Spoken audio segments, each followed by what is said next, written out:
हरिओम. अनुभव कथन. आराधनावीरा माहेश्वरी, नाशिक. त्या असं म्हणतात, Aniruddha academy of disaster management AMDMचा कोर्स आपल्याला फक्त आकस्मिक आपत्कालीचा सामना करण्याची शारीरिक ट्रेनिंग देत नाहीत, तर ह्या कोर्सच्या प्रसंगात विकसित होणारे काहीही मौलिक साधने मिळाली तीही तेवढीच महत्त्वाची आहेत, ह्या अनुभवातून प्रतीत होते. प्रसंगावधान विकसित करणारा हा AMDAचा कोर्स. हरिओम. सद्गुरू अनिरुद्ध बापू वेळोवेळी त्यांच्या सर्व भक्तांना रक्षणासाठी कसे तत्पर धावत येतात. मीही विश्वासाने माझ्या पुढील अनुभवातून सर्वांना सांगणार आहे की कित्येक आपत्तीतून बापू आपले रक्षण करतात, पण गरज पडल्यास संकटाला थोपवून धरणे हे त्यांच्याच बाळांना सुरक्षित त्यापासून लांबही ठेवतात. सोमवार दिनांक 12 एप्रिल 2021चा तो अविस्मरणीय दिवस. मंगळवार दिनांक 13 एप्रिल 2021ला गुढीपाडवा होता. त्यांच्या आदल्या दिवशी म्हणजे 12 एप्रिल संध्याकाळी 6 वाजता नाशिकच्या कार्यकर्त्यांशी मुंबईच्या केंद्रीय संपर्क समितीसोबत ऑनलाईन मीटिंग होती. नेहमीप्रमाणे मी हेअरफोन घेऊन मीटिंगसाठी तयार झाले आणि इतरांनी जॉईन करण्याची वाट बघू लागले. ते कोविड महामारीचा दिवस असल्यामुळे आमची मीटिंग ही ऑनलाईनच होती. मीटिंग सुरू झाली आणि अचानक मला एक मोठा आवाज ऐकू आला व आमच्या घरातील दिवे गेले. आमच्याकडे दिवे जाणे ही आमच्यासाठी काही मोठी गोष्ट नसल्याने मी शांत राहिले. पण दुसऱ्या क्षणाला एवढा पाठोपाठ एक असे फटाके फुटण्यासारखे मोठे आवाज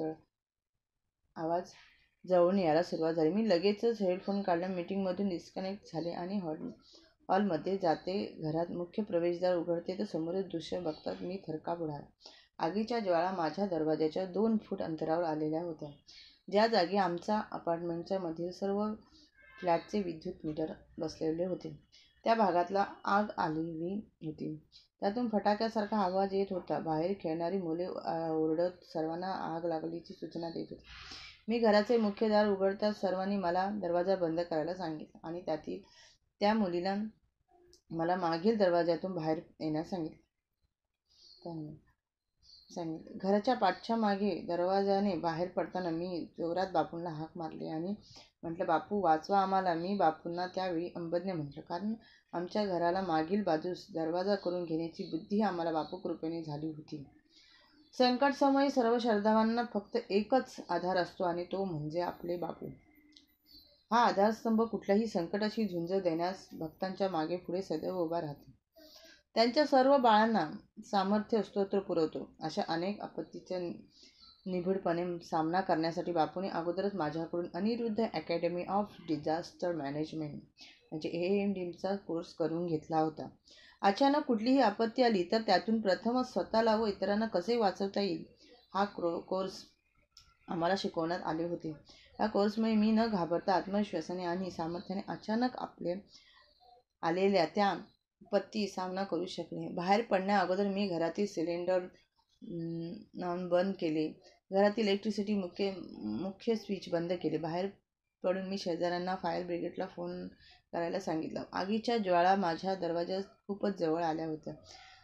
ज्वाला लाकडी दरवाजाला लागल्या होत्या, तर आतील सर्व लाकडी फर्निचर आग लागून संपूर्ण घर त्या ज्वालामध्ये आले असते.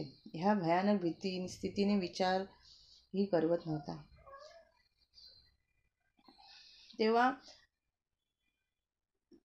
तेव्हाच नव्हे तर व्हायला काही क्षणच उरले होते. तरीही असे काही घडणार नाही हा माझा विश्वास जागृत होता. मला लगेचच सुचले की फायर ब्रिगेड येईपर्यंत आपण आग कमी करण्याची पर्यायी घरगुती उपाय शोधायला हवा. त्यामुळे माझे इतरांचे घरे वाचवण्याची आशा प्रश्न होता. आगीचा हा मोठा भडका विझवण्याचं कसं काय? आग सामान्य सारखी नव्हती, जी केवळ एक पाण्याने विझेल. इतक्यात मला पायाखाली रस्त्यावरची माती दिसली. मी सर्व मुलांना, सर्व अपार्टमेंटमधील अन्य सदस्यांना सांगितले की आपण मातीने आगीच्या रखत्या ज्वाळा शांत करण्याचा प्रयास करू. सरांना माझे म्हणणं पटले आणि आम्ही सर्वांनी आग विझवण्याचा अतोनात प्रयत्न करत सुरुवात केली. पण आमचे प्रयास कमी पडले होते. आगच खूप मोठी होती. तांडव रूप धारण करत आग माझ्या मुख्य द्वाराच्या अगदी जवळ आली होती. माझ्या दारावर त्रिपुरारी त्रिविक्रम चिन्ह व आत भिंतीवर बापूंचा फोटो आहे. त्यामुळे मी निश्चिंत होते. आता माझ्या दरवाजाच्या नावाला फलकालाही काळा पडायला सुरुवात झाली होती. आता काही क्षणात दरवाजा पेट घेणार इतक्यात फायर ब्रिगेडची माणसे आली आणि मोठा अनर्थ टळला.